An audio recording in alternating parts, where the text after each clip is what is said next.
اعوذ باللہ من الشیطان الرجیم، بسم اللہ الرحمن الرحیم۔ محترم ناظرین، السلام علیکم ورحمۃ اللہ۔ کیا آپ جانتے ہیں کہ زوال کے وقت عبادت کیوں منع ہے؟ جان کر آپ بھی کہیں گے میرا اللہ سب کا بادشاہ ہے۔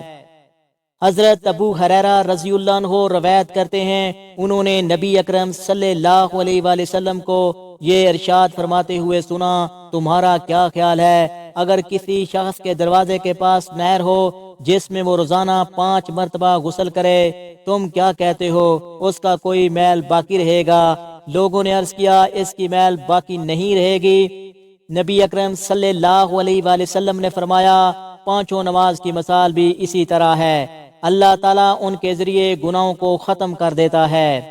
ابن شہاب بیان کرتے ہیں، ایک دن حضرت عمر بن عبدالعزیز نے ایک نماز تاخیر سے ادا کی تو عروہ بن زبیر ان کے پاس آئے اور انہیں بتایا کہ ایک دن حضرت مغیرہ بن شعبہ نے ایک نماز تاخیر سے ادا کی تو حضرت ابو مسعود انصاری ان کے پاس آیا اور فرمایا، مغیرہ یہ تم نے کیا کیا؟ تم جانتے ہو کہ حضرت جبریل علیہ السلام نبی اکرم صلی اللہ علیہ وآلہ وسلم کی خدمت میں حاضر ہوئے اور انہوں نے نماز ادا کی۔ نبی اکرم صلی اللہ علیہ وآلہ وسلم نے بھی نماز ادا کی، پھر انہوں نے دوسری نماز ادا کی تو نبی اکرم صلی اللہ علیہ وآلہ وسلم نے بھی نماز ادا کی، پھر انہوں نے اگلی نماز ادا کی تو نبی اکرم صلی اللہ علیہ وآلہ وسلم نے بھی نماز ادا کی، پھر انہوں نے اگلی نماز ادا کی تو نبی اکرم صلی اللہ علیہ وآلہ وسلم نے یہ نماز ادا کی، پھر انہوں نے اگلی نماز ادا کی تو نبی اکرم صلی اللہ علیہ وآلہ وسلم نے بھی نماز ادا کی اور فرمایا، مجھے اس بات کا حکم دیا گیا ہے۔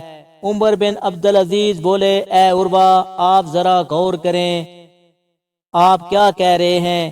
کیا حضرت جبریل علیہ السلام نے نبی اکرم کو نمازوں کے اوقات کے بارے میں بتایا تھا؟ عروہ بن زبیر نے جواب دیا، ایسا ہی ہے۔ حضرت ابو مسعود انصاری کے صاحبزادے یزید اپنے والد کے حوالے سے اسی طرح حدیث بیان کرتے ہیں، عروہ نے یہ بھی بتایا کہ مجھے سیدہ عائشہ صدیقہ رضی اللہ عنہا نے یہ بات بتائی تھی۔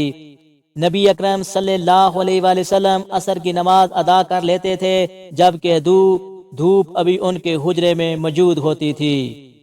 حضرت عبداللہ بن عمر رضی اللہ عنہ سے روایت ہے کہ نبی اکرم صلی اللہ علیہ وآلہ وسلم نے فرمایا، جیسے عصر کی وقت کی نماز فوت ہو گئی گویا اس کا گھر اور مال لٹ گیا۔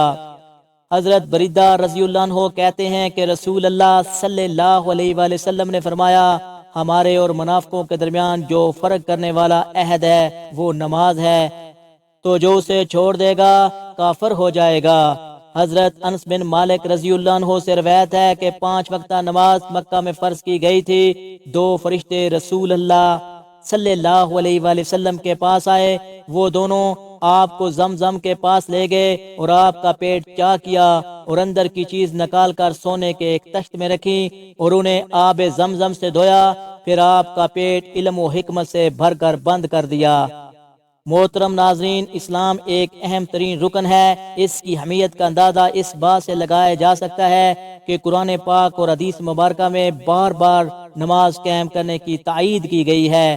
حدیث میں ہے کہ ایک شخص نبی کریم صلی اللہ علیہ وآلہ وسلم کی خدمت میں حاضر ہوا اور کہا کہ فلاں شخص راتوں کو نماز پڑھتا ہے مگر دن چوری کرتا ہے، تو نبی صلی اللہ علیہ وآلہ وسلم نے فرمایا، اس کی نماز عنقریب اسے برے کاموں سے روک دے گی۔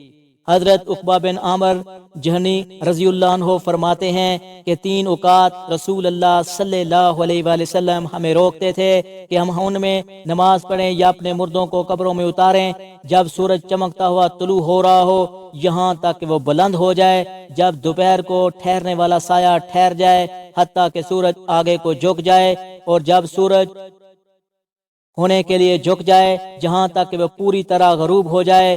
سورۃ عنکبوت کی آیت نمبر 45 میں ارشاد ہے کہ بے شک نماز بے حیائی اور برے کاموں سے روکتی ہے۔ اس کے علاوہ سورۃ بدستر میں ارشاد باری تعالیٰ ہے کہ جنت والے جب جہنم والوں سے پوچھیں گے کہ کیا چیز انہیں دوزخ میں لے آئی ہے، وہ کہیں گے ہم نماز نہیں پڑھتے تھے۔ محترم ناظرین، کچھ سوالات ایسے بھی ہوتے ہیں جن کا خیال سب کے ذہنوں میں آتا ہے لیکن اس کی حقیقت معلوم نہیں ہوتی۔ ایسا ہی ایک سوال تمام مسلمانوں کے ذہن میں یقیناً آتا ہوگا کہ زوال کے وقت عبادت کیوں نہیں کی جاتی، یا زوال کے وقت عبادت کرنا کیوں منع ہے۔ کہا یہ جاتا ہے کہ زوال کے وقت تلاوت قرآن اور دیگر تسبیحات نہیں کرنی چاہیے۔ بعض لوگ اس امر میں کہتے ہیں کہ اس وقت عبادت کرنے سے جن نازل ہو جاتے ہیں، جب کچھ لوگ یہ کہتے ہیں کہ جنوں کی عبادت کا وقت ہے۔